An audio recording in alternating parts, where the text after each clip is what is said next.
So Timothy posted a question, and he's not the only one who's posted this same question. And I'm in contracts with the personal training studio, massage therapist, yoga studio, etc. And they want a percentage of the treatment. I charge 180 or 150 or whatever it is, and they want 20% here or 30% there. Or they want a different fee if they refer people versus if I bring them in. There's probably 3 reasons you shouldn't do this. I think number 1 is you give up control. So you're giving up control of your own business, because every time you bring in someone else gets a piece. Okay. Number 2,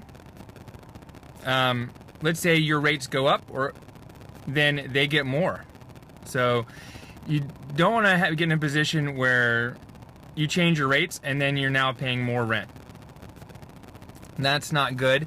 And then the third piece, which is a great excuse, but if you're trading treatment, or for every person you see, you give a percentage of the treatment, that can be seen more of a referral for profit. And I won't say that everyone's getting in trouble for it. And it's probably a better thing to use and say, look, I can't do that because it's more of a referral for profit, and that's not legal or whatever. You don't want to be in a position where it seems like you're doing a referral for profit type of thing.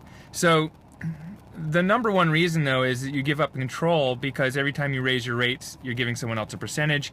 And let's say you give 30% of $100, that's $30. You see 10 people a week, that's $300 a week. That's $1,200 a month. That's way too much in rent to pay for just one thing. And I totally understand the drive to want to pay as you play so that it lowers your risk. You only pay when you have people come in. The solution is to negotiate a flat rate. So anytime I use the space, I pay X. And then, I'm going to pay, right now I'm going to pay only when I use the space, and I'm going to pay $20. But then in 3 months, or after I see 10 people a week, I'm going to pay $500 a month flat fee. So what you want to do is find out from the studio where you're renting, what would they like per month? What's their number? And then you either say, look, I can give you that in 3 months, or let me work up to that.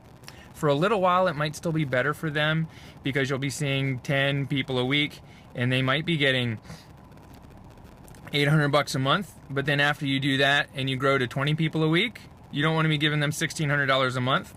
You want it to be like a flat rate. So think of it in those terms. And then let me go back to Timothy. Tim, if they don't agree, then you can find another spot. But come to find out the number that they want per month. It's probably not going to be that hard to get to. And the other suggestion would be to not to give them a different rate when they refer people. Because if they're like, oh, we're going to refer people and we're going to we want a different rate if we refer people, to me that doesn't feel right. That doesn't feel good. I don't want people sending me patients because they're going to get more money. And that also goes to the other point that I usually try to make, is that you shouldn't rent a space in another studio under the assumption that you're going to get any patients from them. Okay, just rent the studio because it has what you need, not because of the patients you will receive from there. So I would make it a flat rate per hour that you're in the studio, whether it's their clients or your clients. Whatever you bring in, you can negotiate certainly other things, internet, phone. The other tricky thing is when they start having front desk people, you need to be able to train the front desk person and be able to have them talk to your patients the way you want them to be addressed and talked to, etc. So let me go back to my point is that you don't want to negotiate a pay-as-you-play sublease that's a percentage of what you charge, because you don't want to give up control of your business.